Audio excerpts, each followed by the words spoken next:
Hello students, मैं Sandeep Singh welcome करता हूं आपका मैग्नेट ब्रेन्स हिंदी में, जहां पर मिलता है आपको free education from class 6 to 12। मतलब यहां पे कुछ चैप्टर्स देखने के बाद आपको किसी भी तरीके का कोई सा भी सब्सक्रिप्शन नहीं लेना पड़ता है भाई, क्योंकि हम आपके लिए लेकर आते हैं क्वालिटी कंटेंट एक्सपीरियंस टीचर्स के साथ, वो भी फ्री ऑफ कॉस्ट।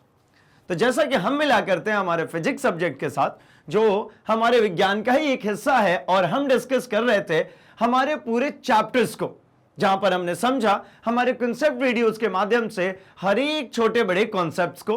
साथ ही साथ हमने वन शॉट रिवीजन के माध्यम से देखा एक दूसरे टॉपिक के साथ में कोरिलेशन, एंड ये भी समझा कि एक टॉपिक से दूसरे टॉपिक को कैसे कंपेयर करके लंबे समय तक याद रखा जा सकता है।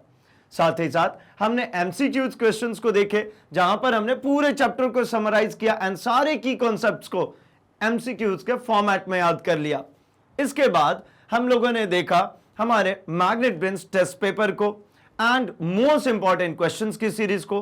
अब इसी सिलसिले में हम आ चुके हैं आपके लिए लेकर के वैल्यू बेस्ड क्वेश्चंस। जी हां, ये जो सेगमेंट होता है ये बहुत ही ज्यादा इंपॉर्टेंट है अभी के हिसाब से पेपर में।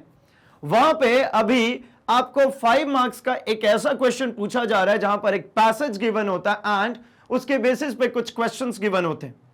उन क्वेश्चंस के आंसर आपको पैसेज का रेफरेंस लेते हुए करना होता है। जरूरी नहीं होता कि वो पैसेज के अंदर उसका आंसर दिया गया हो, एक रेफरेंस होता है बस वो पैसेज, ठीक है ना। तो फिर हम आपके इसी सेगमेंट को प्रैक्टिस कराने के लिए लेकर के आए ये value based question chapter number 10 gravitation, गुरुत्वाकर्षण के, जहां पे हम कुछ क्वेश्चंस की प्रैक्टिस करेंगे, सीखेंगे कि किस तरीके से इनको हल किया जाता है, कैसे क्वेश्चंस और पूछे जा सकते हैं। हम जो पैसेज अभी यहां पे देखेंगे उसमें क्वेश्चन भी फ्रेम करेंगे कि नए क्वेश्चंस कैसे बनाए जा सकते हैं, उसके अंदर में कौन कौन से ऐसे फैक्टर्स हैं जिसमें सवाल पूछा जा सकता है, ठीक है। क्योंकि जो पैसेजेस हैं वो कहीं से भी कोई सी भी पैसेज उठ करके आपके सामने आ सकती है, क्योंकि ये आपके नॉलेज बेस्ड है, ठीक है। आपने क्या समझा है, क्या सीखा है, उसको अप्लाई कर पा रहे हैं या नहीं कर पा रहे हैं, इस बात का यहां पर आपको एग्जामिनेशन देना होता है। तो चलिए ना फटाफट हम शुरू करते हैं इस सेगमेंट को एंड स्टार्ट करते हैं हमारा आज का पहला प्रश्न। तो हमारा जो सबसे फर्स्ट क्वेश्चन इस चैप्टर से वो ये है कि मिस्टर अरोरा के घर एलपीजी सिलेंडर वाला आया, ठीक है। उन्होंने अपनी रसोई में बिना ही माप किए सिलेंडर लगाया, ठीक है ना। रसोई गैस देने वाला, सिलेंडर देने वाला आया और सीधे सीधे क्या किया भैया, रख के गया, और मिसेस अरोरा ने क्या किया, उठाया सिलेंडर और सीधे ले जा करके यूज करना शुरू कर दिया। जबकि उनके ही पड़ोस में मिसेस खन्ना ने सिलेंडर लेने के पूर्व स्प्रिंग तुला मतलब स्प्रिंग बैलेंस, इसकी बात कर रहा हूं। इसके जरिए क्या किया, उन्होंने पहले मापा कि ये प्रॉपर सिलेंडर उसने दिया है या नहीं दिया है, कम तो नहीं दिया है, और इसके बाद उसने रसोई में लगाया। इन दोनों कंडीशंस में देखिए, समझिएगा कि भाई हो क्या रहा है। एक ने बिना सोचे समझे जो मिला उसको एज इट इज उठाया और इस्तेमाल करना शुरू कर दिया। दूसरे ने ऐसा नहीं किया। दूसरे ने क्या किया भाई, जो मिला पहले उसकी शुद्धता की जांच करी कि इसका माप पूरा है या नहीं है, क्योंकि हो सकता है ऐसा कि भाई रसोई गैस जो टंकी जो आती है आपके यहां, वो कई बार को सील पैक नहीं होती, कई बार को ऐसा होता है कि उसमें से गैसेस निकालने के बाद एज इट इज उसकी पैकिंग्स को जैसे तैसे चिपका करके रख देते हैं। समटाइम्स ऐसा भी होता है कि उसमें लीकेज होता है। तो खैर, इन्होंने लीकेज वाले पोर्शन को कुछ नहीं किया। इन्होंने क्या किया भाई, इन्होंने सिर्फ मेजरमेंट करी कि ये बराबर दिया है या नहीं, कहीं ऐसा तो नहीं उसमें से कुछ गैस निकाल लिया हो इसके बाद ले आया, क्योंकि भाई उसमें मात्रा दिखती तो है नहीं, ठीक है। तो एक तरकीब होता है उनके पास में, अगर आप कहेंगे तो उनके पास में एक स्प्रिंग बैलेंस होता है, ठीक है। उस स्प्रिंग बैलेंस पे क्या करते हैं भाई, इस पे यहां पे सिलेंडर लटका देंगे। ये जो नीचे जो सेगमेंट दिख रहा है यहां पे सिलेंडर लटका दिया जाएगा, ठीक है। यहां पे सिलेंडर को क्या करेंगे, लटका देंगे, और सिलेंडर को लटका करके और यहां से इस स्प्रिंग बैलेंस में जितना नीचे की तरफ खींचेंगे उतना इस स्प्रिंग बैलेंस में हमको वेट देखने को मिल जाएगा, जिसे पता कर लेते हैं कि भैया इसका माप शुद्ध है या नहीं। अब आप कहेंगे हमें कैसे पता कितना होना चाहिए, क्योंकि इसमें तो गैस का भी भार होगा और टंकी का भी भार होगा। तो आप जब गैस जब खरीदते हैं तो उसके ऊपर लिखा होता है उसका भार, खाली टंकी का भार लिखा होता है, नेट वेट भी लिखी होती है। कि दोनों को मिलाने के बाद जो ग्रॉस वेट जो होती है वो भी उस पर डली होती है कि भाई दोनों टंकी और गैस मिला हुआ कितने किलो का होना चाहिए। आप ध्यानपूर्वक देखिएगा, टंकी के ये जो भाग होते हैं इसके ऊपर, या फिर टंकी में गैस टंकी में ऐसे जो प्लेट्स होते हैं, आई थिंक ऐसा ही होता है भाई। तो या तो इस वाले हिस्से में यहां कहीं लिखा होता है, या फिर ये जो आपको पैनल्स दिख रहे हैं इन पैनल्स पे कहीं ना कहीं लिखा हुआ होता है, ठीक है, जहां से आप पता कर पाते हैं कि ये कितने किलो का है। अब होता क्या है इसमें, किस तरीके से इसका काम चलता है, उसके बारे में हम थोड़ी सी डिस्कस करेंगे। आगे जरा सवाल पढ़ लेते हैं क्या क्या बन सकता है इसके अंदर। तो पहला सवाल तो ये कि दोनों पड़ोसियों के मूल्यों की तुलना कीजिए। पहले तो ये बताइए आपकी सोच की, आपकी समझ के अनुसार कि दोनों के मूल्यों में क्या अंतर था। क्या ऐसा तो नहीं सोच रहे कि भाई दूसरा वाला बहुत शक्की दिमाग की है, इस वजह से भाई शक के कारण उसने क्या किया, भैया चेक कराओ इसके बाद ही हम लूंगी, है ना। पहले वाले ऐसा है कि भैया नहीं ठीक है यार, जो भी दिया चलो लगाओ इस्तेमाल करो, ठीक है, हो सकता है ना। आपकी सोच पे निर्भर करता है भाई पहले क्वेश्चन का आंसर, कि दोनों के बारे में आप क्या सोचते हैं। दूसरा जो क्वेश्चन है वो कहते हैं भार किसे कहते हैं, वेट किसको कहते हैं भाई। और तीसरा है एलपीजी सिलेंडर की माप करने वाले स्प्रिंग तुला का परिसर क्या होना चाहिए, मतलब उसका रेंज कितना होना चाहिए, कितने किलो तक का मेजरमेंट करना होना चाहिए इसको, ठीक है ना। जैसे यहां पे हम देख पा रहे हैं, तो ये कहां तक है भाई, तो ये जो है ये 10 न्यूटन तक का है, ठीक है, कितना 10 न्यूटन। तो ये कितने तक का होना चाहिए, आइए चलिए हम शुरू करते हैं, देखते हैं। तो सबसे फर्स्ट तो भाई कि जो मिसेस अरोरा हैं उनकी प्रवृत्ति कैसी कह सकते हैं, ऐसा कह सकते हैं कि वो लापरवाह है भाई। उनको इससे मतलब ही नहीं है कि भैया गैस की टंकी में आपने गैस कम दिया है ज्यादा दिया, जो दिया भैया लगा दो यार, हम अपना खाना बनाए फुर्सत हुए।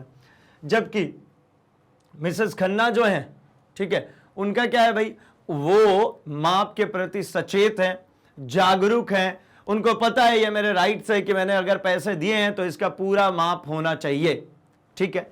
तो ये कि भैया वो सचेत हैं और जिम्मेदार हैं।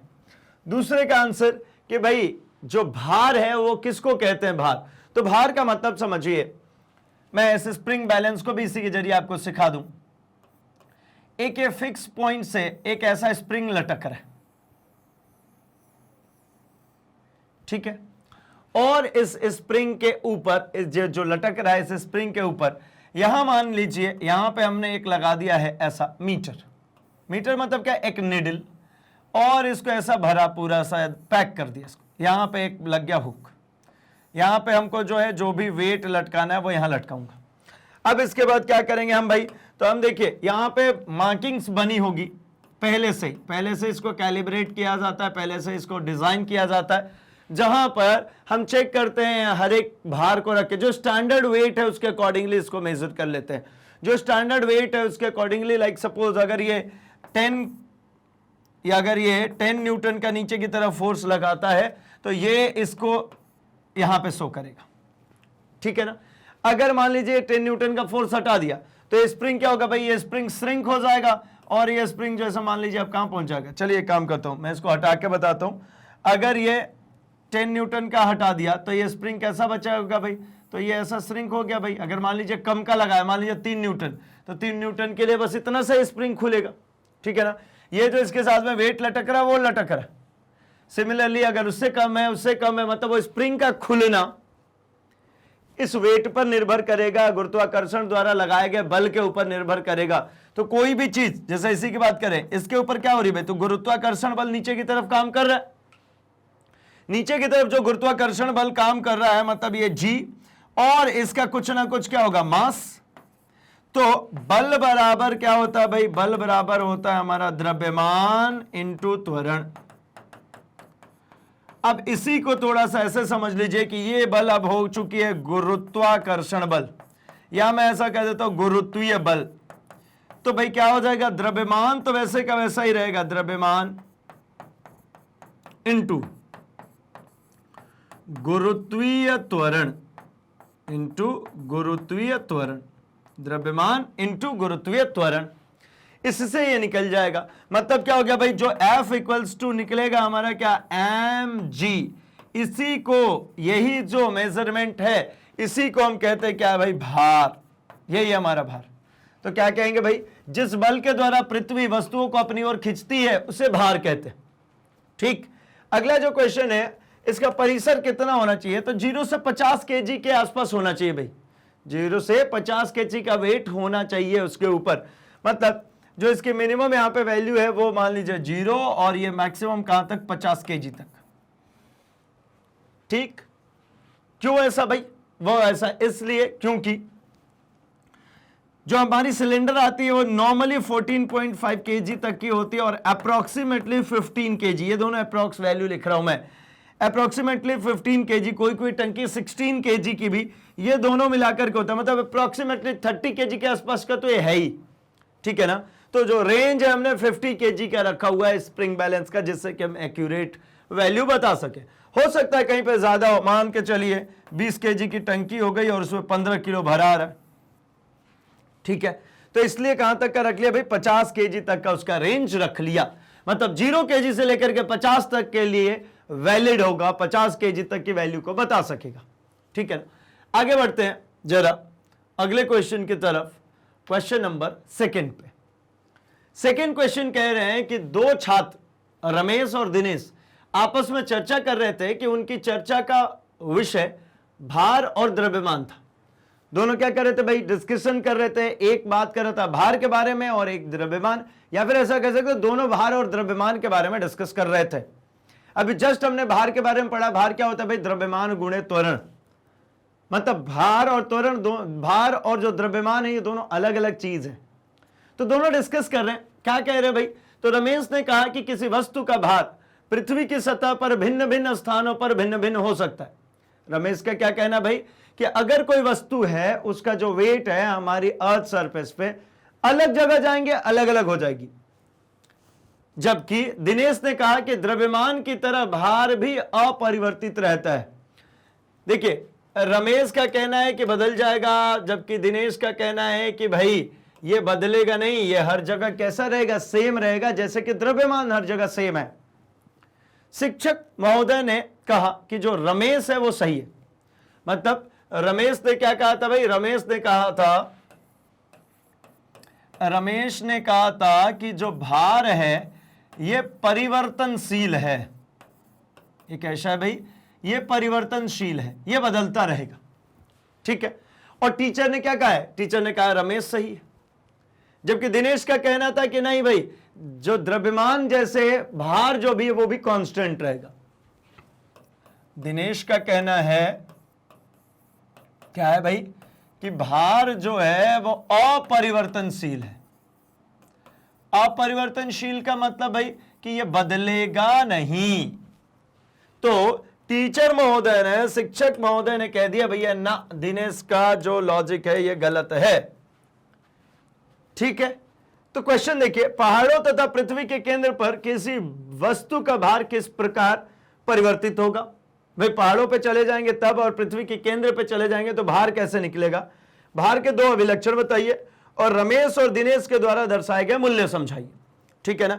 अच्छा, यहां पर और थोड़ी बहुत बात कर ली जाए। जैसा मैंने कहा था कि आपको 5-5 क्वेश्चन होंगे, हम 3-3 की बात करें और 2 क्वेश्चन हम खुद ही डिस्कस कर रहे हैं कि क्या इसमें से बन सकता है। देखिए, अल्टीमेटली ये सिर्फ आपके प्रैक्टिस के लिए सेगमेंट है, क्योंकि ये जो पैसेज है इस तरीके का पैसेज आना है। ठीक है। तो जितने ज्यादा नंबर ऑफ प्रैक्टिस करेंगे हम पैसेजेस की, उतने ज्यादा हम फ्लुएंट होते चले जाएंगे। ठीक है ना? क्योंकि पैसेज देखिए, आपके स्कूल टीचर्स जो मर्जी पढ़े वैसे टीचर्स फ्रेम कर सकते हैं और आपसे सवाल पूछ सकते हैं। तो भाई ऐसे सोचने से, आपके सिर्फ विचार करने से कि भाई मुझे वही वाला क्वेश्चन मिल जाता, उससे बेहतर है कि भाई आप इतना प्रैक्टिस कर लीजिए कि कैसा भी क्वेश्चन आए हमारे स्वयं के दिमाग में बनने लगे कि भाई ये पैसेज है तो ये सवाल हो सकता है। अगर ये सवाल है तो इसका ये आंसर होगा, ये सवाल है तो ये आंसर होगा। ये 3 हमने तो पढ़ लिया, जहां पे हम समझ रहे हैं कि भार के अभिलक्षण की बात कर ली। हमसे ये भी बात कर लिया कि भार कैसे वेरिएट होगा। हमारी पृथ्वी पे ये कह रहे हैं ना कि भार परिवर्तनशील है, तो कैसे है?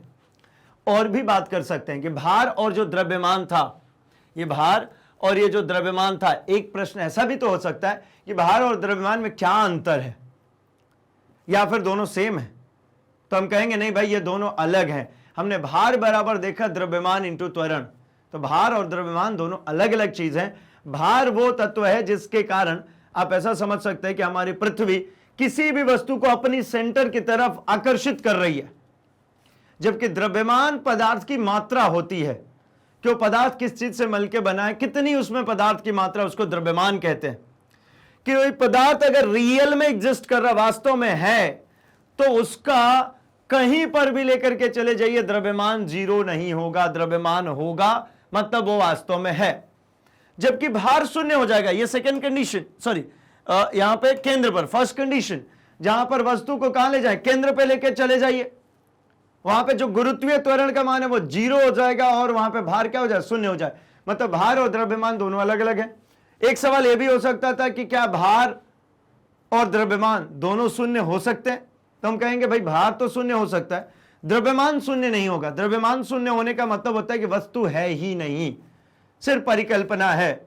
अगर कोई चीज रियल में होगी मतलब उसमें कुछ ना कुछ पदार्थ की मात्रा होगी। ठीक है, तो यहां से चलिए जरा हम आंसर्स की बात करना शुरू करते हैं। तो सबसे फर्स्ट आंसर की बात करते हैं। सबसे फर्स्ट क्वेश्चन था हमारे पास कि पहाड़ों तथा पृथ्वी के केंद्र पर किसी वस्तु का भार किस प्रकार परिवर्तित होगा, कैसे बदलेगा।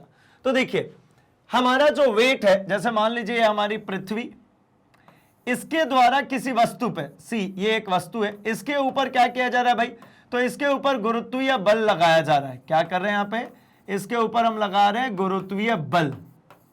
अब गुरुत्वीय बल जो लगाया जाता है वो क्या होता है भाई, वो होता है mg। भाई बल बराबर क्या होता है, द्रव्यमान इंटू त्वरण। अब गुरुत्वीय बल बराबर तो गुरुत्वीय द्रव्यमान, भाई द्रव्यमान तो वही होगा, गुरुत्वीय त्वरण हो जाएगा। ठीक है ना, क्या हो जाएगा, द्रव्यमान तो यही है, यहां पे आ जाएगा गुरुत्वीय त्वरण। अब मुझे जो इंटरेस्ट है थोड़ा सा वो है भैया त्वरण में, इस गुरुत्वीय त्वरण में। क्यों है इंटरेस्ट, जरा समझेंगे। चूंकि g का जो मान होता है ये होता है gm/r²। अगर आप कहते हैं तो मैं लिख देता हूं ये पृथ्वी के लिए है, तो gme/r²। आप कहेंगे ई क्यों लगा, तो मास ऑफ द अर्थ, क्या लिखा है मैंने, मास ऑफ द अर्थ। तो यहां पे एक बात समझ में आ रहा है, मास ऑफ द अर्थ ये हो गया, मतलब द्रव्यमान हो गया किसका, ये हो गया पृथ्वी का। अच्छा r² का मतलब r में अगर लिखूं तो ये पृथ्वी की त्रिज्या हो गई।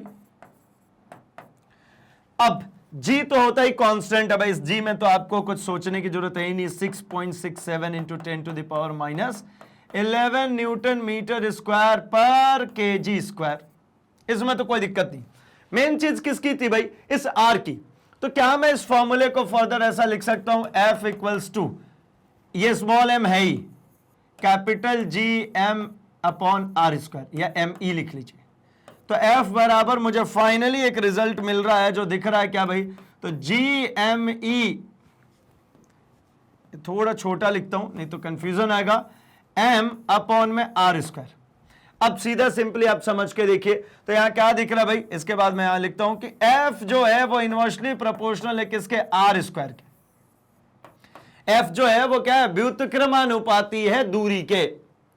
अब ऐसा समझ सकते हैं कि मैंने अगर यहां पर उठा करके जो रेडियस की वैल्यू है कहां कर दी भाई, पृथ्वी के केंद्र पे लेके चला गया। केंद्र पे लेके चला गया मतलब क्या है भाई, तो अगर यहां पे केंद्र पे जाकर के देखते हैं तो केंद्र पे इस r की वैल्यू कितनी हो जाएगी, इस r की वैल्यू कितनी हो जाएगी, 0। जब इस r की वैल्यू 0 हो जाएगी तो मतलब इस पूरे g की वैल्यू कितनी हो जाएगी, 0। और जब इसकी वैल्यू 0 हो जाएगी तो यहां पर गुरुत्वीय बल कितना हो जाएगा, 0। मतलब यही क्या था हमारा भार, तो भार बराबर भी क्या हो जाएगा, 0। जो भार है वो कैसा हो गया भाई, भार 0 हो गया, वेटलेस हो गया। मतलब पृथ्वी के केंद्र पे जब पहुंच जाएंगे तो यहां पे क्या हो जाएगा भाई, भारहीन, यहां पे कोई भार नहीं होगा। जबकि आप पृथ्वी तल से ऊंचाई की तरफ अगर बढ़ते जाते हैं, अगर पृथ्वी तल से ऊंचाई की तरफ बढ़ेंगे तो इसका मान क्या होता जाता है भाई, कम। क्यों कम होता है, अभी हमने बात करी क्या, यहां पे देखिए अगर मैं ऐसा लिखूं G inversely proportional to R square in fact, ठीक है। अगर पहाड़ों के ऊपर जा रहे हैं, मतलब ये थोड़ा सा हटा तो मैं मान लीजिए पृथ्वी के ऊपर ये पहाड़ आ गया, अब यहां पे कोई वस्तु रखी है तो ये देखिए ना, ये इतनी हाइट और बढ़ गई ना, ये पहले यहां से यहां तक तो R थी, ये इतनी हाइट और बढ़ गई, मान लीजिए H, R+H कह देता हूं, तो यहां पे क्या मिलेगा, G1/R+H का होल स्क्वायर। तो भाई नीचे की वैल्यू बढ़ी तो ये जी ओवरऑल क्या हो जाएगा, कम हो जाएगा, ठीक है ना। जब रेसिप्रोकल में है, ये जब व्युत्क्रम में है, तो नीचे की वैल्यू जैसे जैसे आप बढ़ाते जाएंगे इसकी वैल्यू कम होती जाएगी, और जी कम होगा तो ये टोटल एफ भी कम होगा, क्योंकि ये m जो द्रव्यमान है ये कैसा होता है भाई, तो द्रव्यमान तो हमेशा ही कांस्टेंट होता है, द्रव्यमान नहीं बदलता, किसी वस्तु का द्रव्यमान हमेशा सेम होता है भाई, वो अपरिवर्तनशील है, ठीक है ना। तो मतलब क्या समझ में आता है कि जब जी को ऊंचाई पर लेकर के जाएंगे तो इसका मान कम हो जाएगा, और जब इसको केंद्र पर लेकर के चले गए तो कितना हो गया, जीरो ही हो गया भाई, शून्य हो गया, ठीक है। अगले क्वेश्चन की बात करते हैं। अगले क्वेश्चन कह रहा है कि ये दो आपको लिखने थे, दो आपको कैरेक्टरिस्टिक्स लिखने थे, इसके अभिलक्षण लिखने थे, किसके, भार के। तो भार क्या है भाई, भार एक तरीके से आपने देखा कि यहां पे फोर्स है, बल है, और बल हमेशा कैसा होता है भाई, तो बल एक सदिश राशि है, तो पहला तो समझ में आ गया ये एक सदिश राशि है। और अगला, इसे कमानीदार तुला से मापा जा सकता है, इसे सिर्फ और सिर्फ जैसे स्प्रिंग बैलेंस जैसी चीजों से ही नहीं मापा जा सकता जो पिछले क्वेश्चन में मिला था, इसको कमानीदार तुला, कमानीदार तुला क्या होती है भाई, आप ऐसा भी समझ सकते हैं, आपने शायद ऐसा देखा हो, यहां से ऐसे तीन ऐसा,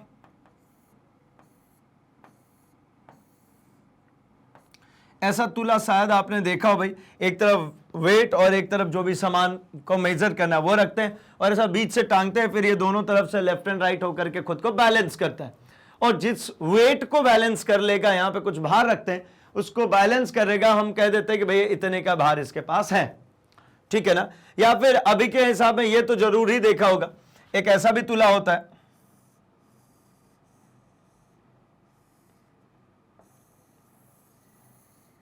यहां पे भी एक ऐसा बोल जैसा रखा होता है, यहां पर भी एक तरफ बाट रखते हैं और एक तरफ ये, और यहां पर एक ऐसा स्पॉटेड होता है, ये बीच वाला क्या होता है भाई, ऐसा लेफ्ट एंड राइट में घूमता है, या फिर कुछ इस तरीके से होता है इसका अरेंजमेंट, एक ऐसा भी अरेंजमेंट का तुला होगा, यहां पे गए और इधर वाला ऐसा आता है, ठीक है। ये क्या होता है भाई, ये दोनों जब बिल्कुल बराबर लाइन में आ जाएंगे तो इक्वल वेट हो गया, ठीक है। अलग अलग तरीके के आपने तुला देखे हैं, अब तो इलेक्ट्रिकल भी आ गए जिसमें डिजिट्स में मिल जाता है सीधे सीधे। अगले की बात करते भाई, जो थर्ड क्वेश्चन था जहां पर वैल्यू की बात हुई थी, तो ये रमेश और दिनेश द्वारा दर्शाए गए वैल्यूज कुछ इस प्रकार है कि दोनों जिज्ञासु हैं, दोनों आपस में देखिए डिस्कस, तो वो जो अपना गेम चल रहा है ना, उनके बारे में भी कर सकते हैं भाई, बहुत सारे गेम्स ऑनलाइन चल रहे हैं भाई, है ना, जिसके ऊपर हम एडिक्टेड हैं, पूरे टाइम उसी में लगे रहते हैं, तो भाई उसको भी खेलिए, जरूरी है वो भी आपके लिए, लेकिन लिमिटेड मात्रा में, जितना खेलना जरूरी है उतना पढ़ना भी जरूरी है, एंड फिजिकली ज्यादा खेलने की कोशिश कीजिए भाई, फिजिकल वर्कआउट बहुत ज्यादा जरूरी है, नहीं तो सब कुछ मेंटली होता चला जाएगा, ठीक है ना। तो दिमाग पे कितना ही जोर देंगे अपन। तो बच्चे दोनों कैसे हैं भाई, ये दोनों बच्चे जिज्ञासु हैं, क्योंकि ये डिस्कशन किस पे कर रहे हैं, पढ़ने लिखने की चीजों में, सोचा बहुत सीरियस बच्चे हैं भाई। सामूहिक अध्ययन, भाई सामूहिक अध्ययन की प्रवृत्ति हमें कैसे समझ में आए, आपस में डिस्कस कर रहे हैं ना, पढ़ाई लिखाई की चीजें डिस्कस कर रहे हैं, आमतौर पर बहुत कम ही होता है ऐसा।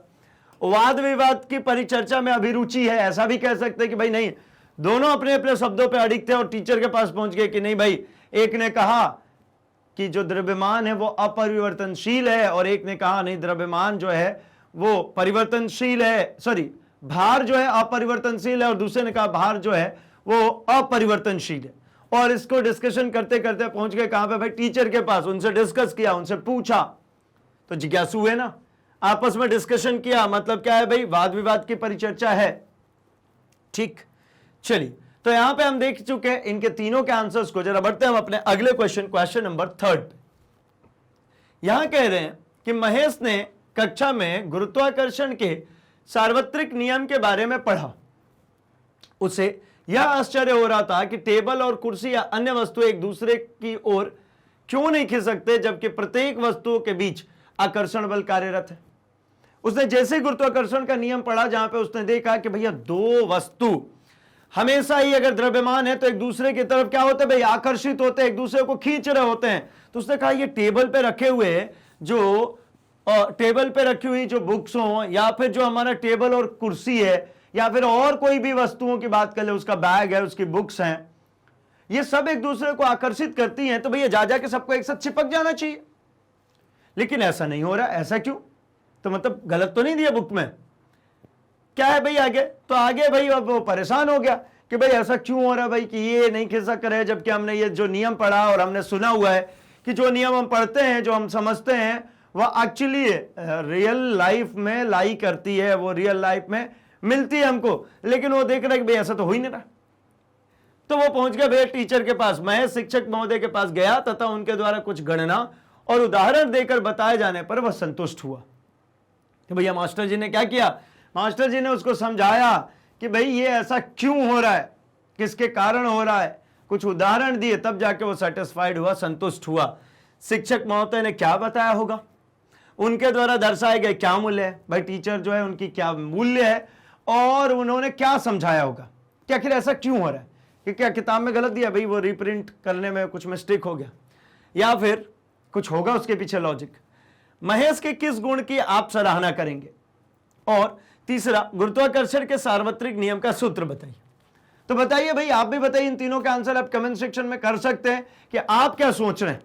ये जो 3 क्वेश्चंस दिख रहे हैं, इन तीनों क्वेश्चंस के आप क्या आंसर सोच रहे हैं, आप चाहें तो इसके कमेंट सेक्शन में आंसर कीजिए, फिर हम डिस्कस करते हैं कि भाई ये फर्स्ट, सेकंड एंड थर्ड के क्या होंगे एग्जैक्टली आंसर्स।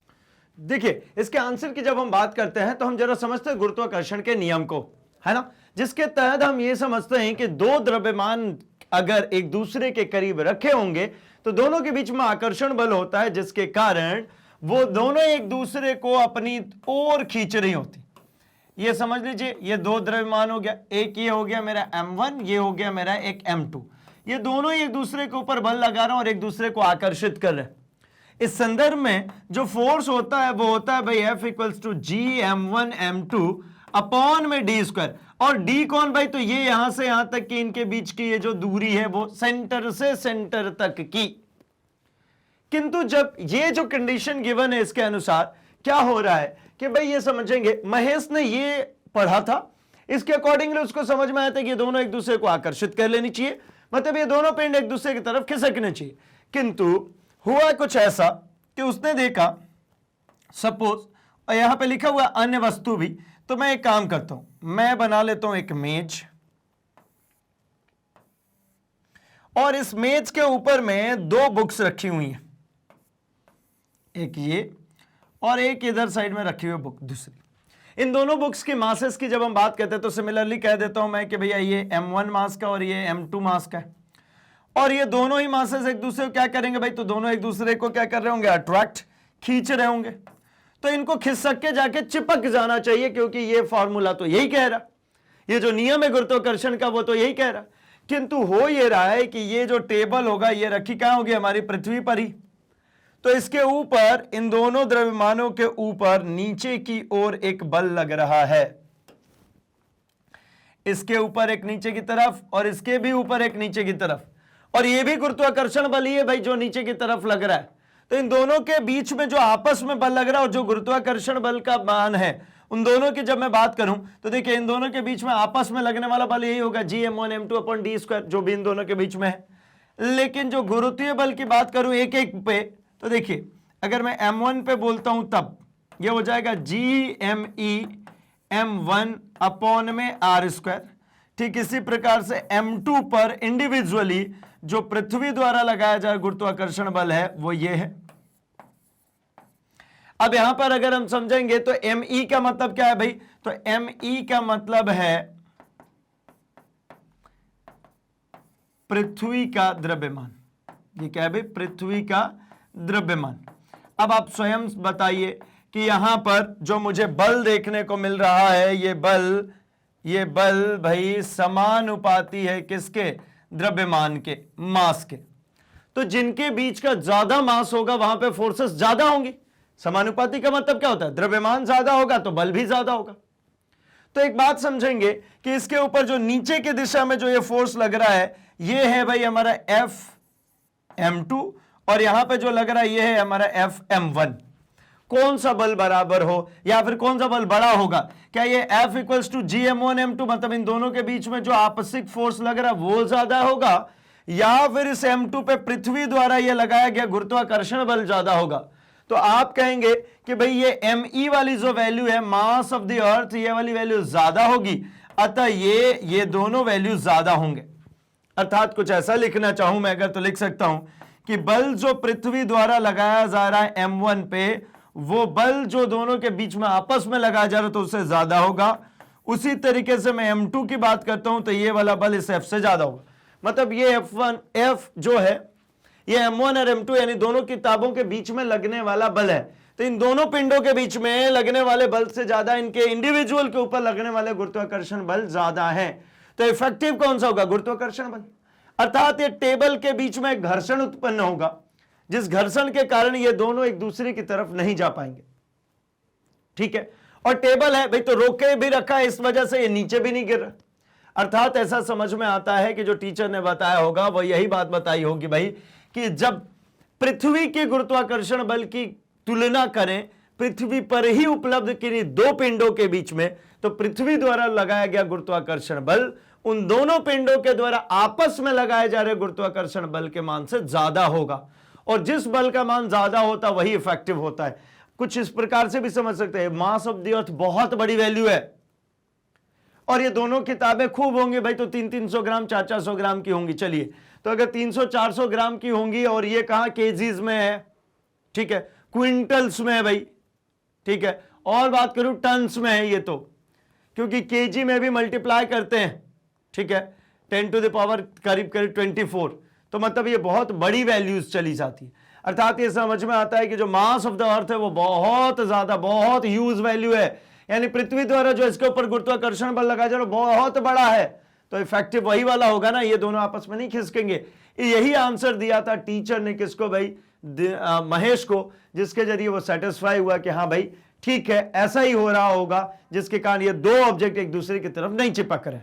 आगे, महेश के किस गुण का आप सराहना करेंगे? महेश का कौन सा गुण है भाई? तो महेश का, अब चलिए हम चलते जरा आंसर शीट पे। तो महेश का गुण यह है कि वो एक जिज्ञासु बालक है, उसने जो पढ़ा उसको अप्लाई करना चाहा, ठीक है, और उसको अप्लाई करने में दिक्कत आई तो जाकर के टीचर से बात की, उसने पूछा वहां पे, ठीक है। तो देखिए महेश कैसा है भाई, तो महेश एक चिंतनशील और जिज्ञासु छात्र है, इन गुणों की सराहना करेंगे, ठीक है। आगे बात करते हैं जरा, तो भाई थर्ड क्वेश्चन जो था यहां पे, गुरुत्वाकर्षण के सार्वत्रिक नियम का सूत्र बताइए। तो अभी इस फॉर्मूले की हमने बात करी थी, F इक्वल्स टू GMM/d²। यहां पर M का मतलब क्या भाई, जो हमने अभी M1 M2 लिखा था वहां कैपिटल M और स्मॉल m लिख दिया, इसी को हमने क्या लिखा था M1, इसको M2। तो F equals to G product of the masses and the inversely कह लेंगे मैं इसको क्या, स्क्वायर ऑफ द डिस्टेंस, ठीक है। मतलब फोर्स कैसा है भाई, वो डायरेक्टली प्रोपोर्शनल है दोनों द्रव्यमानों के गुणनफल के, और इनवर्सली प्रोपोर्शनल है स्क्वायर ऑफ डिस्टेंस के। किसके बीच की डिस्टेंस भाई, उन दोनों द्रव्यमानों के बीच की डिस्टेंस के। आगे बात करूं तो यहां पे देखिए, F गुरुत्वाकर्षण बल, M मतलब वस्तु का द्रव्यमान, M मतलब दूसरी वस्तु का द्रव्यमान, और D मतलब दो वस्तुओं के बीच की दूरी। और अगर फर्स्ट क्वेश्चन के आंसर की बात करें जिसको हमने सीखा, उसका एक जनरल आंसर, तो भाई ये कि समान द्रव्यमान के लिए गुरुत्वाकर्षण बल इतना कम होता है कि अति संवेदनशील उपकरण से ही जाना या मापा जा सकता है। मतलब उन दोनों ऑब्जेक्ट के बीच का जो फोर्स लग रहा था ना, जो दोनों बुक्स के बीच का, वो बहुत ज्यादा सेंसिटिव कोई ऐसी गैजेट समझ लीजिए या कोई मीटर समझ लीजिए जो उसको मेजर कर सकता है, उससे ही मापा जा सकता, नहीं तो नहीं, ठीक है, क्योंकि इसकी वैल्यू लगभग नगण्य होती है, बहुत छोटी होती है। शिक्षक महोदय के द्वारा दर्शाए गए मूल्य है भाई प्रायोगिक तर्क देना, प्रेरणा तथा प्रोत्साहन। उस बच्चे की सराहना भी की होगी कि भाई बहुत अच्छा सवाल तुमने पूछा है, ये तुम्हारे अंदर ये जो जिज्ञासा आई वो बहुत अच्छी बात है, और उन्होंने उसको प्रेरणा दिया, उसको एक प्रायोगिक तर्क दिया, मतलब कैलकुलेटिव एक वैल्यू समझाया कि भाई इस प्रकार से ये जो द्रव्यमान है ये दोनों एक दूसरे को आकर्षित नहीं कर रही है, और पृथ्वी इसको उससे ज्यादा तेजी से पुल कर रही है, ज्यादा तेजी से खींच रही थी, ठीक। चलिए, आई होप कि आपको इसके आंसर समझ में आ चुके हैं। मैं बढ़ता हूं अपने अगले क्वेश्चन की तरफ, क्वेश्चन नंबर 4 पे। यहां कह रहे हैं सीता और राधा एक ही विद्यालय में 9वीं कक्षा की छात्रा हैं। सीता और राधा दोनों क्या है भाई, एक ही स्कूल में है, 9th क्लास के स्टूडेंट्स हैं। सीता ने एक जोड़ी ऊंची एड़ी वाले नए जूते के लिए विद्यालय द्वारा आयोजित एक वार्षिकोत्सव समारोह के दौरान सीता ने खास तौर से वह जूते पहना, ठीक है, जबकि राधा आरामदायक शूज पहनकर आई थी। अब भैया ये तो नाम थोड़े से जरूर आपको पुराने दिख रहे हैं, बट शौक नए हैं भाई, और नए शौक के अनुसार आपको पता ही है क्या होता है भाई, जब एनुअल फंक्शन होता है, एनुअल फंक्शन के दिन तो बढ़िया सज धज के जाते हैं, फुल ऐसा जैसा कि फैंसी ड्रेस कंपटीशन में जा रहे हो। तो भैया क्या किया है यहाँ पे, तो भैया यहाँ पर आप देख पा रहे हैं कि ये जो है राधा, ये तो बड़ा ही सिंपल सॉर्टेड सा जो भी शूज, जो कंफर्टेबल शूज है वो पहन के चली गई। लेकिन भैया सीता, उनको भैया अलग शौक था, उन्होंने क्या किया हुआ है, तो उन्होंने भैया हाई हिल्स पहन रखे हैं शुद्ध। भाई अब लिखा भले ऐसा है, ऊंची एड़ी वाले नए जूते, भैया नए जूते काहे की, सीधे सीधे कहिए ना हाई हिल्स। अब आगे बढ़ते हैं हम, क्या किया होगा भाई, तो हुआ ये कि जो सीता है समारोह के दौरान आराम से चल नहीं पा रही थी। सीता क्या कर रही थी भाई, इजीली नहीं चल पा रही थी। क्यों नहीं चल पा रही थी वो इजीली, क्योंकि हाई हिल्स पहन रखे थे भाई। अब ऐसा उचका हुआ है, इस तरीके से पैर लेकर के चल रहे थे, तो भैया दिक्कत तो आनी है। और दूसरे ने आरामदायक पहना था तो बढ़िया एंजॉय कर रही थी। तो सीता समारोह के दौरान आराम से नहीं चल पा रही थी, कुछ देर तक चलने के बाद वो थक गई। उसकी दोस्त ने उसका हाथ कसकर पकड़ा और उसे चलने में मदद की तथा बताया कि उसे ऐसे जूते नहीं पहनने चाहिए। बाद में राधा के परामर्श पर उसने सपाट जूते खरीदे, अब वह आसानी से चल पाती है। शायद ऐसा होता है क्या, ऐसा मतलब कोई सजेशन दे दे और हम मान जाए? आई थिंक तो ऐसा नहीं होता। अपन तो उल्टे उसको सजेस्ट कर दे कि भैया ऐसा है कि वो तो ऐसा थोड़ा सा आज ज्यादा थकान सी लग रही थी पहले से, इसलिए थक गए, नहीं तो ऐसा कुछ नहीं होता। तो काम करो है ना, तुम भी आरामदायक जूते हटाओ, तुम भी अगली बारी से है ना ऐसे हाई हिल्स पहन के आना, ठीक है। लेकिन यहाँ थोड़ा सा उल्टा चल रहा है भाई, यहाँ कहा हुआ सजेशन उन्होंने मान लिया और वो है अपना सपाट जूते खरीद के लाए भैया, जो आरामदायक है और वो पहने, ठीक है। लेकिन हम तो भैया इग्नोरेंस वाले जीवन में जीते, हम क्या करते हैं, हम तो इग्नोर करते हैं, नहीं भैया फैशन फर्स्ट आराम बाद में, ठीक है ना। चलिए आते हैं हम जरा क्वेश्चन के ऊपर, समझते हैं जरा इसको। तो यहाँ पे हमें ऐसा समझ में आ रहा है भाई कि क्या हुआ होगा, आपको तो एग्जैक्टली पिक्चराइज हो गई होगी। एंड मोस्टली ऐसा बोल सकता हूं मैं, मैक्सिमम लोग आप में से भी ऐसे होंगे जिनके साथ में ऐसी दिक्कतें आई होंगी। जनरली बॉयज के साथ में तो नहीं आई होंगी भाई, है ना, या फिर हो सकता है वो भी कभी पहन करके स्टेज पे कुछ परफॉर्मेंस दिए हो शायद, है ना, तो उनको इस दर्द का एहसास होगा। खैर हम मुद्दे पे आते हैं, और मुद्दा ये कहता है कि ऊंची एड़ी वाली जूते चलने में आरामदायक क्यों नहीं होते। आखिर ऐसा क्या कारण है कि ऐसा हाई हिल्स टाइप कुछ चीज पहन ली तो भैया दिक्कत हो जाती है। और हाई हिल्स से तो भाई कुछ और भी याद आ रहा होगा आई थिंक, है ना, कुछ एक ऐसा कुछ गाने वाने जैसा कोई चीज, ठीक है। तो चलिए हम उस गाने की बात नहीं कर रहे हैं, हम तो आते हैं अपने अगले क्वेश्चन के ऊपर। दिमाग में तो चल ही गया होगा आपका वो गाना, तो आप गुनगुनाइए, दोहराइए और इसको हमारे साथ साथ सॉल्व कीजिए कि एक लड़की का भार 450 न्यूटन है। यदि वह एक पैर पर खड़ी होती है तथा एड़ी का क्षेत्रफल 4.5 मतलब 4.5 सेंटीमीटर है, तब एड़ी पर कितना दाब पड़ेगा। भाई ऐसे हाई हिल्स में मेनली समस्याएं ऐसी ही होती, क्योंकि क्या होता है ना कि वो जनरली, मैं तो ऐसे बना रहा हूं भाई, ये ज्यादा ही नुकीला हो गया, खैर ऐसा कुछ, ठीक है, या तो मेरी ड्राइंग अच्छी है या फिर ये बन अच्छा रहा है,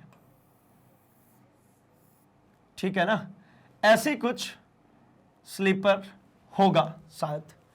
अब होता क्या भाई इसके अंदर, तो ये कहना ऐसा चाह रहे हैं कि भैया एक पैर पे खड़े होना है, तो भैया यहां पे एक पैर पे खड़े हुए, तो ये जो हाई मतलब इतना हील्स जो ऊपर हो रखा है, इसके कारण ही वो आरामदायक रहा नहीं था, ऐसा पैर हुआ रखा था भाई।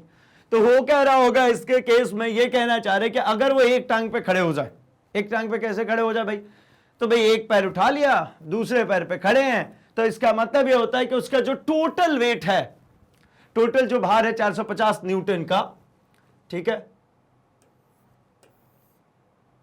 ऐसा एक पैर पे खड़े हैं, तो इसका जो टोटल वेट होगा 450 न्यूटन का, ये पूरे 450 न्यूटन इसी के ऊपर लग रहा है, तब वहां पर हमको निकालना है प्रेशर।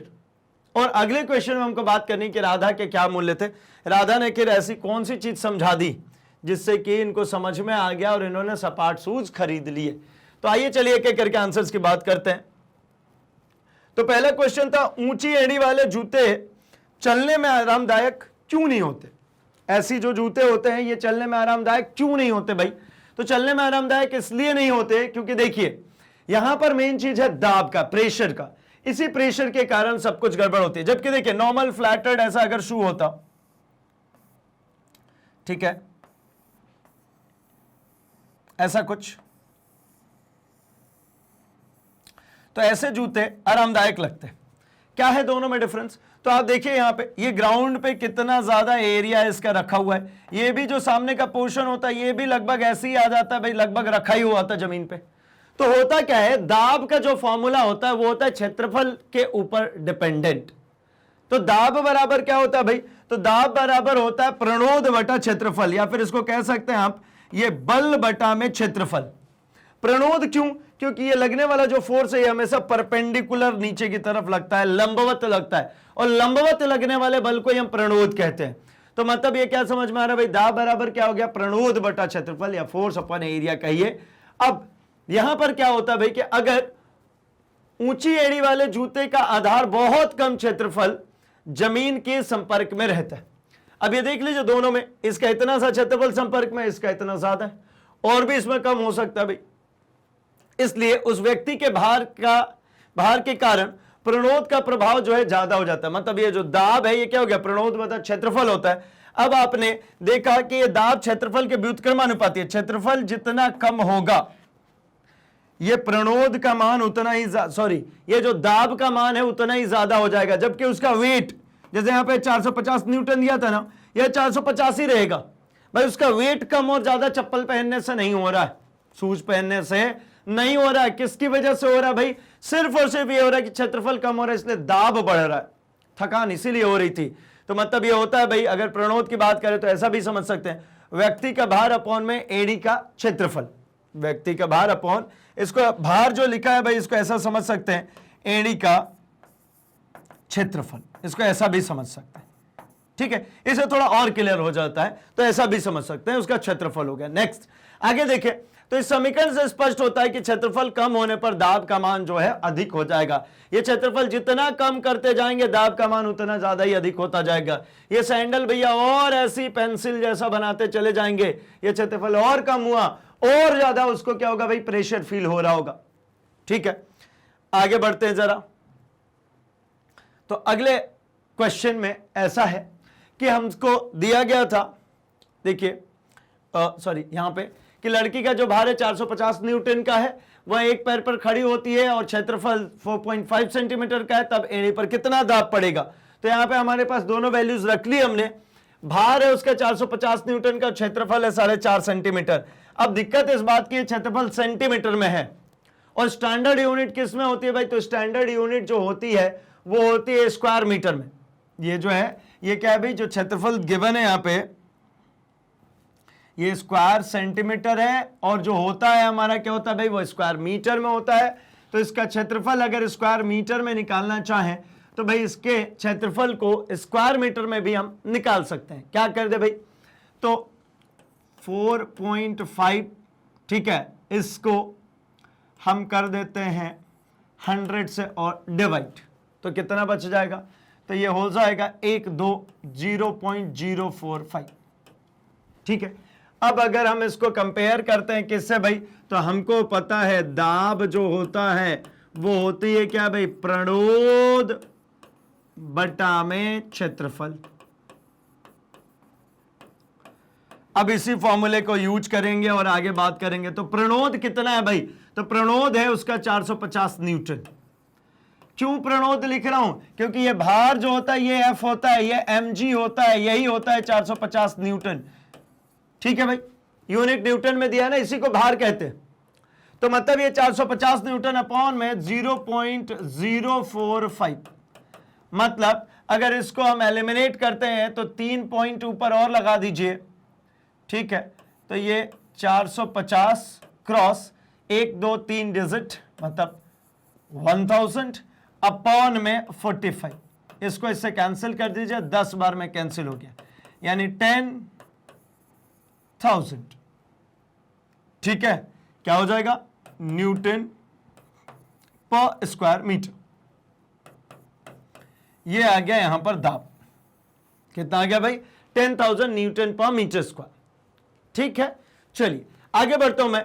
राधा के द्वारा दर्शाए गए क्या क्या मूल्य थे, तो देखिए भाई राधा ने क्या किया था भाई, जब उसने देखा कि उसकी दोस्त जो है वो तकलीफ में है, तो पहले तो उसने सहानुभूति दिखाई, उसका हाथ कस के पकड़ा, उसको चलने में मदद किया, ठीक है ना, मदद करने की उसकी प्रवृत्ति है भाई। और उसने एक उचित सलाह दिया कि भैया एक काम करो, ठीक है, यानी बहना एक काम करो कि तुम चप्पल लो भैया, स्लीपर लो, तुम लो एक आरामदायक शूज जो फ्लैटेड हो, ऐसे हील्स ना हो उसके अंदर, ताकि प्रेशर वाली जो बात है वहां पे क्षेत्रफल ज्यादा हो जाए, प्रेशर कम पड़े, तुम्हें चलने में सहूलियत हो, आसानी से चल फिर सको। भाई अब उन्होंने तो उस दिन का एनुअल फंक्शन एंजॉय किया ही नहीं होगा, बैठे बैठे गुजारे होंगे समय। खैर बढ़ते हैं हम अपने अगले क्वेश्चन की तरफ, और यहां देखते हैं हम जरा क्वेश्चन नंबर 5 को। यहां पर ऐसा है, कहने कि एक दूध वाला रामलाल प्रतिदिन आता था और किसी मोहल्ले के 3-4 घरों में दूध देकर चला जाता था। ठीक है, हर रोज पड़ोस में यही चर्चा होती थी कि दूध उतना शुद्ध नहीं है जितना पहले हुआ करता था। अब ये तो भैया या तो रामलाल की दिक्कत है या फिर पड़ोसियों की, क्योंकि अभी के समय में तो विश्वास इतना ज्यादा ही कम हो गया है कि ये मान के चलिए कि अगर कोई वास्तव में शुद्ध भी देना तो हम ऐसा सोचते नहीं यार ऐसा हो ही नहीं सकता ये शुद्ध दे दे, कुछ ना कुछ तो झोल जरूर है। बट मे भी यार हो सकता है वो सही दे रहा हो, शुद्ध दे रहा हो, ठीक है, लेकिन होता ऐसा है कि बहुत रेयर चांस ही है ऐसे होने के, मोस्ट ऑफ द केसेस में गड़बड़ी होता है। इसलिए हम क्या करते हैं, अब एक दो जो शुद्ध दे भी रहा होता है उसको भी सोच लेते हैं नहीं नहीं ऐसा हो नहीं सकता, शुद्ध नहीं दे रहा, भले वो शुद्ध दे रहा हो। खैर इनके केस में अलग था भाई, इन्होंने गड़बड़ी करी हुई है ऐसा लग रहा है। पड़ोस में यही चर्चा होती थी कि भैया पहले जैसा अब शुद्ध नहीं देता है, परंतु दूध वाला तो भैया सेम वही कहता है कि नहीं भाई हम तो अभी भी शुद्ध देते हैं, हम तो आपके यहां बहुत पहले से आ रहे हैं और तब से लेकर आज तक आपने देखा है हमने कभी पानी मिलाया है, कभी नहीं मिलाया भाई। लेकिन शिल्पी एक बच्ची है जो कक्षा 9th में पढ़ती है, उसके मन में विचार आया कि क्यों ना दूध की शुद्धता की जांच कर ली जाए, मतलब एक यंत्र यूज किया जाए जिसकी वजह से हम क्या कर लें, उसको जांच कर लें, परख लें कि यार क्या गड़बड़ी है इसके अंदर, क्या वास्तव में वो सही दे रहा है या कुछ गड़बड़ है इसके अंदर। उसने एक यंत्र लाया और दूध की शुद्धता की जांच कर ली, लेकिन उसने देखो पाया कि दूध में पानी मिला हुआ था। जो ये भैया रामलाल आ रहे थे दूध देने, इसमें गड़बड़ थी भैया, पानी मिला करके ला रहे थे ये, और विश्वास पे विश्वास दिलाए जा रहे थे कि नहीं नहीं हम तो बहुत पुराने समय से ला रहे हैं, हम थोड़ी पानी मिलाएंगे। तो आगे बात करते भाई सबने उसके इस प्रयास की सराहना की तथा दूध वाले के बेईमानी की निंदा की गई। अब पड़ोसी तो भैया खुश होंगे क्योंकि पता चल चुका था कि भैया जो उनका शक था वो सही निकला, और जब शक सही निकला तो भैया उन्होंने पकड़ा रामलाल को और उसको कहा कि भैया तुमने तो ये बेईमानी करी हमारे साथ में। इस तरह रामलाल की बेईमानी पकड़ी गई और उसने माफी भी मांगी तथा अच्छी गुणवत्ता का दूध बांटने का आश्वासन दिया। तो भाई माफी वाफी तो मांग ली, लेकिन भाई एक सबसे बड़ी बात यह है कि आश्वासन दे के गए थे, इसका ये मतलब थोड़ी कि अगले दिन शुद्ध दूध ही लाएंगे, हो सकता है अगले दिन भी वही लेकर के आए, बट आश्वासन दे दिया। खैर दिए गए स्टेटमेंट के अकॉर्डिंगली अगर हम बात करते हैं तो एक बात समझ में आती है कि भैया उसने माफी मांग ली, मतलब अच्छा व्यक्ति होगा यार, हो सकता है किसी मजबूरी बस वो पानी मिला रहा हो, या फिर ऐसा भी हो सकता है कि सब तो मिला रहे हैं यार, हम अकेला दूध शुद्ध बेच करके कर क्या ले रहे हैं। पड़ोसी ने तो तब भी चर्चा कर रही है कि यार गड़बड़ ही दे रहे हैं, कुछ भी हो सकता है वजह। तो उसने आश्वासन तो दे दिया, आप देखते हैं भैया कि उसने शुद्ध दिया या नहीं दिया। आगे बढ़ते हैं जरा हम इसके आंसर की बात करते हैं। तो यहां पर आंसर की बात यह है भाई कि शिल्पी ने किस यंत्र का उपयोग किया होगा, शिल्पी ने कौन सा यंत्र यूज किया जिससे उसको पता चल गया कि ये जो दूध है उसके अंदर भाई पानी मिला हुआ है या फिर शुद्ध है। तो उसने लेक्टोमीटर का इस्तेमाल किया। लेक्टोमीटर एक ऐसा कह सकते हैं एक ऐसा मीटर है जिसके जरिए हम पता कर पाते हैं कि दूध में पानी मिला हुआ है या दूध प्योर फॉर्मेट में। कुछ इस प्रकार से होता है ये लैक्टोमीटर। इसके अंदर में हम क्या करते हैं भाई, दूध को यहां पर हम भरते हैं और इसके बाद इसके रीडिंग से पता चल जाती है जनरली 30 के आसपास, 30-35 के आसपास अगर वैल्यू आती है मतलब क्या भाई ये शुद्ध है, ठीक है। और अगर पानी मिला होता है तो यहां पे इसके रेटिंग से पता चल जाता है कि भैया इसके अंदर में दिक्कत है। जनरली ये मार्केट में मिल जाता है भाई 150-200-250 रुपए के आसपास का मिल जाता है, जिसके अंदर में कुछ मार्किंग्स डली होती है, उसको आप डुबाइए, डुबाने पे इसका लेयर जो है ऊपर की तरफ उठने लगता है और उसी के जरिए हम पता कर पाते हैं कि भाई इसके ये एक्चुअली ये लेयर उठने का कारण भी समझिए, इसके घनत्व का पूरा खेल है। पानी अगर मिक्स कर दिया है तो इसका दूध कैसा हो गया होगा भाई, पतला हो गया होगा, मतलब उसका जो घनत्व है वो कैसा हो गया होगा, तो घनत्व जो है भाई वो धीरे धीरे आप ऐसा समझ सकते हैं कि गाढ़ापन उसका कम हो गया। और जब पानी नहीं मिला था तो गाढ़ापन ज्यादा होगा, तो उसमें जब उठ रहा था वो अलग लेवल उठेगा, जब पानी मिक्स कर दिया तो अलग उठेगा। ठीक है, अगला, यह किस सिद्धांत पर आधारित है, उसके सिद्धांत को लिखिए।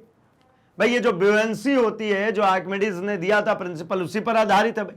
जब मैं उठने की बात करूं, ऊपर की तरफ उठ रहा है इसके अंदर में लिक्विड, तो वो ब्यूएंसी है। पढ़ेंगे, हम आंसर करेंगे। शिल्पी के कौन कौन से गुण परिलक्षित होते हैं, ऐसा करके शिल्पी के कौन कौन से गुण आपको ध्यान में आते हैं, भाई उसने क्या किया। तो देखिए, पहले क्या तो आंसर जो मैंने अभी आपको दे दिया कि भैया ये लैक्टोमीटर है। क्या है ये लैक्टोमीटर है। लैक्टोमीटर क्या करता है भाई, दुग्ध मापी भी कहते हैं इसको। जनरली मैं आपको समझा दूं, जैसे ये जो डेयरी वाले जो दूध खरीदते हैं, कौन से भाई, जो ये पैकेज्ड डेयरी वाले जो दूध आते हैं आपके पैकेट्स के अंदर में, ये जब किसानों से खरीद रहे होते हैं तो वहां पे एक रेट नहीं होता सभी किसानों के लिए। वो जब आपके यहां से दूध आता है उसके अंदर ये इलेक्ट्रोमीटर डालते हैं, उसके द्वारा वो मेजर करते हैं और रेटिंग्स हैं कि अगर 30 से 35 की वैल्यू आ रही है तो इस रेट से आपका दूध जाएगा, 35 से 40 की आ रही है तो इस रेट से जाएगा। 40 मतलब एक रेटिंग से समझ में आ जाता है कि भाई इतने से इतने रेंज में है तो मतलब दूध का गाढ़ापन इतना है, उसके अनुसार उनको पैसे दिए जाएंगे, क्योंकि दूध के गाढ़ापन के अनुसार ही उसका जो फैट होता है वो कैलकुलेटेड होता है। और जो दूध आप ले आते हैं जो पैकेट वाली, वो प्रोसेस्ड होकर के आती है। प्रोसेस्ड होने में भाई उसके अंदर से जो घी है, मतलब फैट है, उसको निकाली जाती है, ऐसा समझ सकते हैं। उसको अलग अलग तरीके के पैकिंग्स बनाए जाते हैं भाई, हाई फैट वाले अलग होते हैं, लो फैट अलग होता है, बिल्कुल एक लो फैट का भी मिल्क आता है वो अलग होता है। ठीक है ना, तो ऐसा करने के लिए वो जो फैट की वैल्यू है उसी को कैलकुलेट करके और दूध को खरीदते हैं। तो मतलब देखिए, यह जो डिपेंड कर रहा है ये किसके ऊपर आधारित है, तो यह यंत्र आर्किमिडीज के सिद्धांत पर आधारित है। और आर्किमिडीज का क्या सिद्धांत था भाई, तो आर्किमिडीज के सिद्धांत के अनुसार जब किसी वस्तु को किसी तरल में पूर्ण या आंशिक रूप से डुबाया जाता है तो वह ऊपर की दिशा में एक बल का अनुभव करती है जो वस्तु द्वारा हटाए गए तरल के भार के बराबर होता है। इसके अंदर इसको डुबाया, इसके अंदर डुबाया तो ये ऊपर की तरफ उठेगा। अब इसका ऊपर की तरफ उठना किसके तरफ, किसका बिहेवियर है भाई, तो आर्किमिडीज के प्रिंसिपल ने कहा था कि भैया अगर आप एक इस तरीके से कंटेनर ले लीजिए और समझिए इसके अंदर में क्या किया आपने, इसके अंदर में एक लिक्विड भर रखा है। अब इसके अंदर किसी ठोस को ले आकर के जब डुबाएंगे तो ये जब ठोस डूबने आएगा तो अपने आसपास का पानी हटाएगा, तो हटाए गए पानी के भार के बराबर, क्या भाई, हटाए गए तरल के भार के बराबर लगता है इस पे उत्प्लावन बल। मतलब जो ब्यूएंट फोर्स लगता है वो हटाए गए तरल के भार के बराबर लगता है। और किधर लगता है हमेशा, तो सदैव ऊपर की तरफ लगता है, सीधा ऊपर की तरफ। ठीक है ना, तो इसी प्रिंसिपल के ऊपर बेस्ड है ये इलेक्ट्रोमीटर, इसी तरीके से ये काम करता है। आगे अगर बात करें तो शिल्पी ने कौन से गुण, मतलब उसमें कौन से गुण परिलक्षित हुआ, तो भैया उसको तुरंत ख्याल आया कि यार ये रोज रोज का जो है ना पड़ोसियों के बीच में डिस्कशन, क्या दूध खराब देता है, ये वो शख्स है, ये सब दूर किया जाए। तो मतलब उसने एक वैज्ञानिक दृष्टिकोण अपनाया और अपने आसपास होने वाली गतिविधियों के प्रति सचेतता और व्यवहारिकता भी शो कर। भाई ऐसा भी तो हो सकता है ना, आपके भी आसपास में इस तरीके की समस्याएं आती है, लेकिन अपन क्या सोचता है, ठीक है यार वो मम्मी पापा देखेंगे, अपने को क्या ही मतलब है, जो भी दे रहा हो जैसा भी दे रहा हो। लेकिन उसने ऐसा नहीं किया, उसने उसको समझा, उसकी गंभीरता को समझा और क्या किया भाई, वो लैक्टोमीटर लेकर के आई, उसने उसके साथ में मेजर किया और सबकी गलतफहमियों को दूर किया। ठीक है ना, तो मतलब आसपास में जो भी आपके घटनाक्रम चल रही है उसमें मैक्सिमम जगह पे आपकी फिजिक्स लग रही होती है, आपकी साइंस लग रही होती है, और आप चाहें तो उसको जस्टिफाई कर सकते हैं, आप उनके वैल्यूज को कैलकुलेट कर सकते हैं, समझ सकते हैं। ठीक है भाई, चलिए तो बढ़ते हैं हम अपने अगले क्वेश्चन की तरफ, क्वेश्चन नंबर 6 पर। तो ये कह रहे भाई कि प्रतीक किसी गांव में रहता था। ठीक है, एक दिन वह कुएं से पानी भर रहा था। उसने अनुभव किया कि जैसे ही बाल्टी जल से बाहर आती है वह भारी लगने लगती है, जबकि जल के अंदर हल्की महसूस हो रही थी। वह दूसरे दिन अपने विज्ञान के शिक्षक महोदय के पास गया, उसने अपना प्रश्न बताया। शिक्षक महोदय ने प्रतीक को इसका उत्तर बताया तथा निम्नलिखित प्रश्न भी पूछा। ठीक है, मतलब ऐसा होता है कि भाई उन्होंने आंसर तो बताया, उन्हें समझाया, लेकिन उन्होंने टेस्ट भी किया कि क्या बालक को समझ में आ गया। क्या क्वेश्चन पूछे? तो सबसे फर्स्ट उन्होंने क्वेश्चन पूछा कि बाल्टी के ऊपर कौन सा बल लगता है जो इसे हल्का कर देता है? क्या यह बल हवा के द्वारा भी लगता है? यदि हां तो बाल्टी हवा में अधिक भारी कैसे हो जाती है? और तीसरा, प्रतीक में आप किस प्रकार के गुण का अवलोकन करते हैं? तो सबसे पहले तो हम जरा इसको समझते हैं। क्या होता है जब बाल्टी जो है ये कुएं के अंदर है, बाल्टी जो है भाई ये क्या है, ये कुएं के अंदर है। तो कुएं में तो भाई ऐसा पानी भरा हुआ है, ठीक है, कुएं में ये क्या है, ये पानी पूरा भरा हुआ है। अब इसके अंदर में जब तक बाल्टी है तब तक होता क्या है भाई, तो बाल्टी के द्वारा इस कुएं में जल को किया जाएगा विस्थापित, और जितना जल कुएं में बाल्टी करेगा विस्थापित, उसी जल के भार के बराबर ऊपर की दिशा में एक बल लगता है, जिसको हम क्या कहते हैं, जिसको हम कहते हैं उत्प्लावन बल। ठीक है, बाल्टी जितनी पानी हटाती है उसी के भार के बराबर लगता है ये, जिसको हम कहते हैं उत्प्लावन बल। तो चलिए हम जरा समझते हैं उत्प्लावन बल के जरिए कि ये कैसे काम कर रहा था। तो इसके अंदर हम समझते हैं कि ये रही बाल्टी, ठीक है। अब ये बाल्टी जब तक इसी कुएं के अंदर है, ठीक है ना, ये बाल्टी जब तक इस पानी के अंदर है, अल्टीमेटली जब तक यहां पर है तब की कंडीशन। और एक कंडीशन ये होगी कि जैसे ही इसके लेयर से ऊपर उठ गई ये बाल्टी क्या हो गई, थोड़ी देर बाद जब उसने ऊपर की तरफ खींचा होगा तो ये बाल्टी क्या हो गई, ये ऊपर उठ गई। तो जब ये बाल्टी ऊपर उठ गई तब इन दोनों जगहों पे हो क्या रहे, तो आप ऐसा समझेंगे इन दोनों जगहों पर कि भाई जब बाल्टी जो है कुएं के अंदर है, जब बाल्टी कहां है, कुएं के अंदर, तो इसने अपने आसपास के पानी को क्या कर दिया होगा, हटा दिया होगा। मतलब ये ऐसा समझ लें कि इसके आसपास का जो पानी ये विस्थापित हो गया। तो जब ये विस्थापन हुआ होगा, उस पानी को हटाया गया होगा, तो इस पानी के द्वारा इसके ऊपर एक बल लगाया जा रहा होगा ऊपर की तरफ, जिसको हम कहते हैं क्या भाई, जिसको हम कहते हैं उत्प्लावन बल। ये कौन सा बल है, उत्प्लावन बल, ये ऊपर की तरफ लगाया जा रहा है। ठीक, अब इसी बल के कारण क्या हुआ, तो एक बात देखिए, इस बाल्टी के ऊपर एक तो फोर्स काम कर रहा था, एक फोर्स है इसके ऊपर जो काम कर रहा है भाई, किधर, इसके ऊपर एक फोर्स है नीचे की तरफ काम कर रहा है। कौन सा है ये फोर्स, तो इस फोर्स का नाम है हमारा भाई गुरुत्वाकर्षण बल। ये कौन सा बल है, गुरुत्वाकर्षण बल।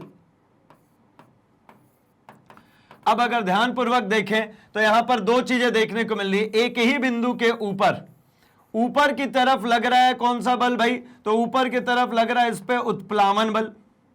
ठीक है, उत्प्लावन बल।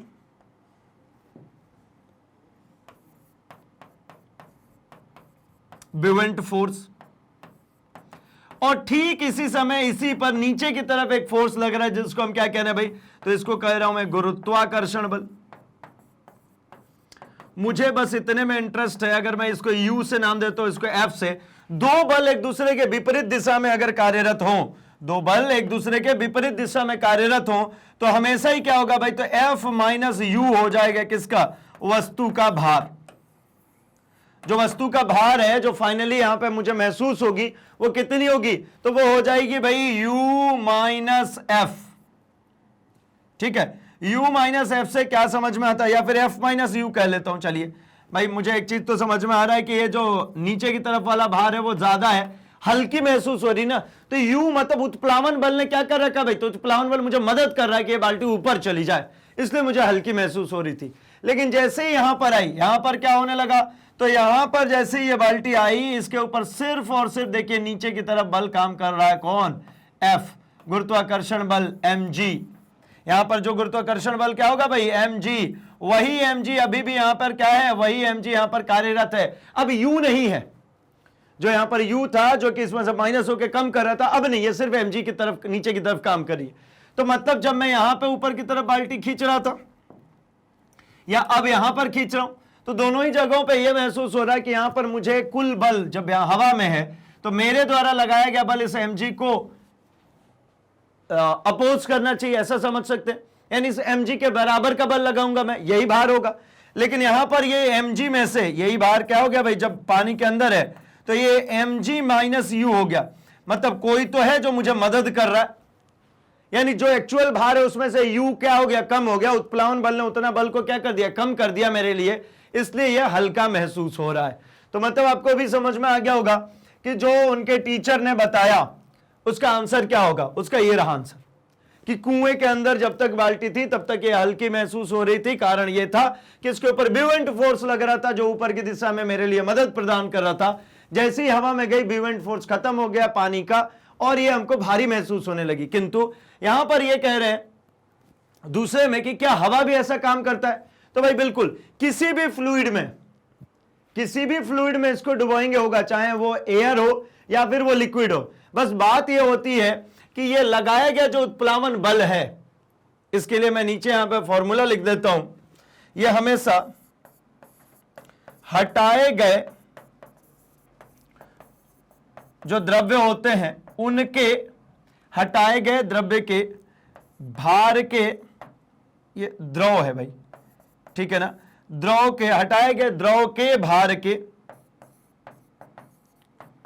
बराबर होता है ये u, जिसको आर्किमिडीज प्रिंसिपल के तहत हम उत्प्लावन बल कहते हैं। जितना हटाएंगे, इसने जितना पानी हटाया उसके बराबर उत्प्लावन बल लगा था, तो वैसे ही जितना हवा हटेगी उसके भार के बराबर लगेगा। यहां कह रहे हैं ना, क्या हवा में होगा, हाँ होगा, किंतु कितना होगा, तो भैया जितना हवा का भार होगा। तो हवा चूंकि इसका घनत्व जो होता है वो कम होता है, द्रव का घनत्व क्या होता है, ज्यादा होता है। द्रव के कण कण आसपास होते हैं भाई, इसका घनत्व ज्यादा होगा। गैस के कण कहां होते हैं, दूर दूर होते हैं। जब गैस के कण सभी दूर दूर हैं, इसका मतलब क्या होगा कि जब गैस में हटाया जाएगा, यानी जब गैस में, यहां पे तो गैस हट रही है, तो गैस में जब हटाया जाएगा इसके द्वारा, तो गैस द्वारा लगाया गया जो ब्यूएंट फोर्स होगा कंपैरेटिवली कम होगा, इसलिए हमको एहसास नहीं होता है कि कोई हमारी मदद कर रहा है। और तीसरा जो है वो क्या गुण का अवलोकन करते हैं, आइए चलिए आंसर की बात करते हैं। पहला जो है भैया आंसर समझ में आ गया होगा, उत्प्लावन बल, ठीक है। कौन सी बल, उत्प्लावन बल। आगे बात करें कि भैया क्या हवा में होगा, तो हाँ, यह बल सभी तरल मतलब द्रव हो या फिर गैस हो के द्वारा लगता है, परंतु हवा के द्वारा आरोपित उत्प्लावन बल का मान जल की तुलना में बहुत ही कम होता है, इसलिए बाल्टी हवा में अधिक भारी लगती है। किसका गेम है भैया पूरा, तो पूरा गेम किसका था कि हटाए गए द्रव के भार के बराबर, यानी हटाए गए तरल के भार के बराबर। अब भैया वहां पे जो हटाया गया तरल है, गैस कैसा होगा, कम भारी होगा, कम भारी होगा तो कम उत्प्लावन बल लगाएगा, लगभग इतना कम लगाएगा कि हमको कोई महसूस ही नहीं होगा कि कोई हमारे को मदद कर रहा है। और इसका दूसरा जो तीसरा आंसर है उसका क्या हो जाएगा भैया आंसर, तो भैया वो बालक जिज्ञासु था, उसको इच्छा थी जानने की कि भैया ऐसा क्यों हो रहा है, यहां पर हो रहा है यहां पर नहीं हो रहा है, ऐसा क्यों। प्रायोगिक दृष्टिकोण था और खोजी प्रवृत्ति थी। प्रायोगिक दृष्टिकोण का मतलब एक्चुअल में उसने प्रैक्टिकली करके देखा ना, जब उसने देखा कुएं से जब पानी खींच रहा था तो उसको हल्का महसूस हो रहा था, तो मतलब उसने प्रायोगिक सत्यापन किया था उसका, उसके पीछे का लॉजिक ढूंढ रहा था बस, तो मतलब उसकी खोजी प्रवृत्ति थी, ठीक है। आई होप कि आपको ये क्वेश्चन समझ में आए, इसके आंसर समझ में आए। एंड जो हमने 6 क्वेश्चंस देखे इस चैप्टर से रिलेटेड हमारे वैल्यू बेस्ड, उससे आपको अब तक आइडिया लग गया होगा कि किस तरीके के प्रश्न हमसे क्वेश्चन पेपर के अंदर पूछे जा सकते हैं, कौन कौन से प्रश्न हो सकते हैं। जहां पर देखिए हमारे पास सिर्फ पैसेज आया था, उसके आधार पे क्वेश्चन थे, ऐसा बिल्कुल नहीं था कि उसी में से आंसर मिल रहे थे। तो मतलब यह आपके नॉलेज का टेस्ट है, आपने कितना सीखा है उसका टेस्ट है, क्योंकि वो रट करके जो जा रहे थे, आप पेपर दे करके आ रहे थे, वो पैटर्न अब भैया धीरे धीरे खत्म हो रहा है। हमारे नॉलेज से मतलब है मेमोरी बेस्ड एग्जामिनेशन नहीं चलेंगे कि भाई जो सबसे ज्यादा रट सकता है उसके सबसे ज्यादा नंबर, बिल्कुल नहीं।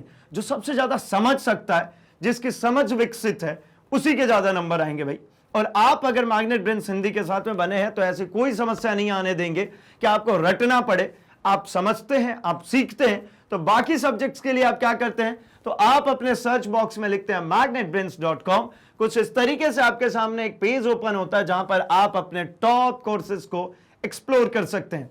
जैसे कि आप CBSE English medium, CBSE Hindi medium, NTSC, olympiad, CUET की प्रिपरेशन कर रहे हो, या फिर स्पोकन इंग्लिश चाहिए आपको, आईआईटी, जेईई, नीट, इसके साथ साथ सीएआईआईबी, जेएआईआईबी की अगर आप प्रिपरेशन कर रहे हैं, जस्ट क्लिक कीजिए इसके ऊपर, आपके कोर्स कंटेंट मिल जाते हैं, क्योंकि यही है India's number 1 100% free online educational platform, जहां पर आपने जैसे ही सेलेक्ट किया आपकी क्लासेस ओपन होती है, क्लासेस को सेलेक्ट करते हैं, आपके सब्जेक्ट्स ओपन हो जाते हैं, एंड आप अपने सब्जेक्ट पे जाकर के वॉच नाउ पे जैसे ही क्लिक करते हैं, आपके चैप्टर्स ओपन हो जाते हैं, जहां पे एक ही चैप्टर के फोल्डर के अंदर उस चैप्टर से रिलेटेड उसके कॉन्सेप्ट वीडियोस, उसके one shot revision video, NCERT solution, MCQs, previous year question, most important question, and अब तो और भाई हमारे वैल्यू बेस्ड क्वेश्चन भी आ चुके हैं इसके अंदर।